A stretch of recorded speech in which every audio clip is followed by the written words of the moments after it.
धर्मराज तो यमराज जी हैं, जाकर के धर्म की गद्दी पे आसीन हुए। इधर राजा परीक्षित, अब आप विचार करना, धर्मराज जी ने अपने जीवन में एक बार झूठ बोला था, उनके दाहिने पैर का अंगूठा गल गया। आप लोग कितना झूठ बोलते हो? एक कॉपी पेन लेकर के शाम को नोट करना, सुबह बिस्तर से उठने के बाद से ही चालू हो जाता है। अब तो इसका जमाना आ गया। और कब तक झूठ बोला जाता है? शाम को सोते समय तक। साल में 365 दिन झूठ बोलते हैं। तो महाराज कहीं ऐसा तो नहीं हो रहा कि गठरी बहुत बड़ी हो जा रही है, लेके चल पाओगे या नहीं चल पाओगे? ध्यान रखना इस बात का। किसी के साथ कपट मत रखना, किसी से झूठ मत बोलिए, किसी के साथ ईर्ष्या मत कीजिए, किसी को दुख मत दीजिए, किसी के साथ बेईमानी मत कीजिए।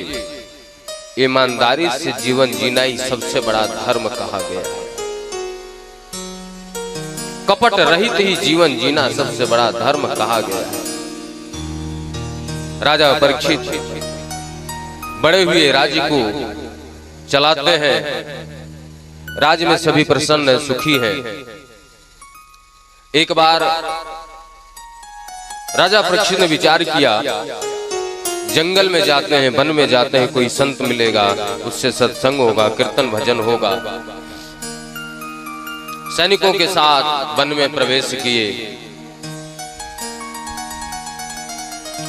जाते जाते सैनिक कहीं चले जा रहे हैं, महाराज कहीं चले जा रहे हैं। उन्होंने एक घटना देखा, एक वृषभ देवता और एक गाय आपस में, गाय माता बात कर रहे हैं, एक दूसरे से पूछ रहे हैं।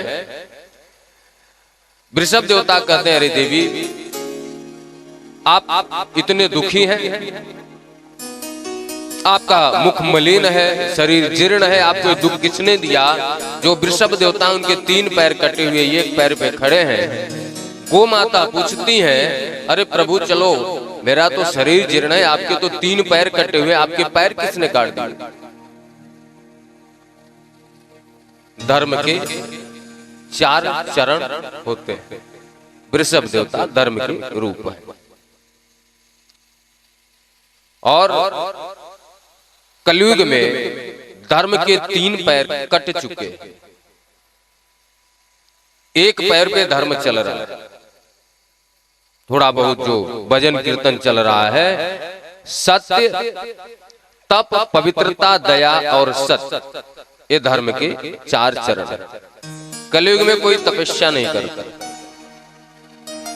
दया नाम की चीज नहीं है किसी के अंदर। शायद कोई थोड़ी बहुत दया कर ले, दरवाजे पे कुत्ता है, खामे खा रोटी भी नहीं दे रहा, उसको लाठी भी मारना।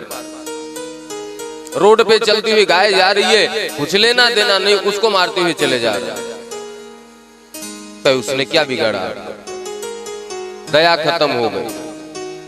दरवाजे पे बुढ़ापे में बाप रो रहा है, अरे बेटा एक गिलास पानी दे दो, बेटे को समय नहीं है। माँ परेशान है, बुजुर्ग है, चारपाई भी पड़ी है, अरे बेटा थोड़ा पानी दे दो। बहू नहीं सुनती है, अरे तुम तो दिन भर परेशानी करती रहो, तो बाकी किसी को कोई काम नहीं, पड़ी रहो चारपाई पे। किसी के पास दया चीज नहीं रह गई। हाँ, यह एहसान जरूर रह गया। दया तो लोग करते नहीं, यह एहसान जरूर करते।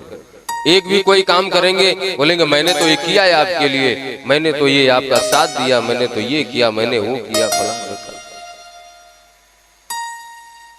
हमारे संत समाज में कहा गया है कि कोशिश करो कि अपने बाप से भी यह एहसान मत लो। जबकि बाप का यह एहसान नहीं होता, प्रेम होता है। लेकिन एक पुत्र यदि समझदार हो गया, चलने योग्य हो गया, तो बाप से भी पैसे नहीं लेना चाहिए, स्वयं कमा करके घर का व्यवस्था देखना चाहिए। ऐसा नहीं कि बाप ही कमाता रहे जिंदगी भर और बेटा बैठ के खाता रहे। तो जब अपने माँ बाप का एहसान नहीं ले सकते तो दूसरे का क्यों ले भाई। और पवित्रता एक नया फैशन चला हुआ है। अभी ब्रज में चले जाओ, अयोध्या में चले जाओ, चित्रकूट में चले जाओ, तीर्थ स्थानों में भी भोजन बनता है। आपके घर में बनता है भोजन, वहां भी बनता है। हम लोग अपने घर में स्वेटर, पजामा, कुर्ता, जैकेट, पता नहीं कौन कौन सूट होते हैं जो लोग पहनते हैं। ठंडी के अलग कपड़े, गर्मी के अलग कपड़े, टोपी, रुमाल, मुफलर, जो भी है सब कुछ लगा लिया। इसके बाद भी किचन में चप्पल पहन करके भोजन बना। रसोई घर में मैंने बहुत सारे जगह देखा। और किसी आश्रम में चले जाओ, पूरे शरीर पे एक नीचे लुंगी, ऊपर एक गमछा, ठंडी के समय भी, और संत भोजन बना रहे हैं बिना चरण पादुका पहन। क्या उनको ठंड नहीं लगती? वो इंसान नहीं है? सिर्फ जो घर में रह रहा उसी को ठंड लगता है। जिस रसोई में भैया चप्पल चाहिए सोने का बनवा लो, है? कान में तो पहना नहीं जाएगा, रहेगा तो पैर में ही। लेकिन उस चप्पल जूता को पहन करके रसोई घर में बड़े प्यार से जाते हैं, भोजन बनाते हैं, और जितने खाने वाले सबको परोसते हैं। खाने वाला भी चरण पादुका पहना हुआ है, परोसने वाला भी चरण पादुका पहना हुआ है। पवित्रता भाड़ में जाए क्या करना। अर्थात पशु वृत्ति, भाई उसको पशु ही बोलेंगे जिसको ये समझ नहीं है कि कैसे भोजन करना चाहिए, कैसे नहीं करना चाहिए। पवित्रता चली गई। पूजा पाठ ध्यान करना है, उसमें भी कोई पवित्रता नहीं, जैसे मना है वैसे कर लिया।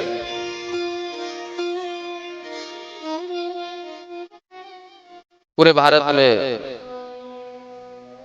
लगभग हर स्टेट में मैं गया हूं कथा पुराण करने, प्रवचन करने, ऐसे हजारों जगह देखा मैंने। बड़ा दुख होता है कि जो गोपाल जी को भोग के लिए प्रसाद बन रहा है, जो राम जी के लिए भोग का प्रसाद बन रहा है, वो भी मैया लोग चप्पल पहन करके भोजन बनाते हैं। थोड़ी सी ठंडी लगने से मर नहीं जाओगे। कोशिश करो कि शुद्धता से भोजन बनाओ और गोविंद को भोग लगाओ, फिर प्रसाद पाओ। थोड़ी बहुत, ज्यादा नहीं, लेस मार। धर्म न दूसर सत्य समान, आगम निगम पुराण बखान। एक धर्म, एक सत्य। कलयुग में थोड़ा बहुत बचा हुआ है तो सत्य बचा हुआ है। वो भी किसके पास है? साधु और संतों के पास है। वही एक पैर धर्म का बचा हुआ है। बोले महाराज आपको ये किसने, ये सारी बातें सुन रहे थे, राजा परीक्षित आए। बोले महाराज आप लोगों को देख करके ऐसा नहीं लगता कि साधारण आप वृषभ और गौ माता हैं, ऐसा लगता है कि गाय के रूप में जो आई है साक्षात पृथ्वी माता है, और वृषभ देवता है वह साक्षात यमराज अर्थात धर्मराज जी है। लेकिन महाराज आपको ये कष्ट किसने दिया बताइए, मैं उसको यथोचित दंड दूंगा। बोले महाराज किसको दंड दोगे आप? जब कहा गया है कर्म के अनुसार फल मिलता है, तो मेरे कर्म ही ऐसे होंगे।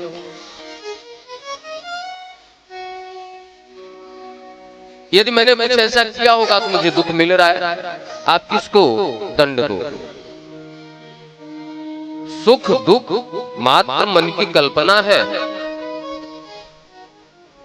कहना आसान, समझना आसान नहीं है। ध्यान देना, हम लोग के घर में सारी व्यवस्था है।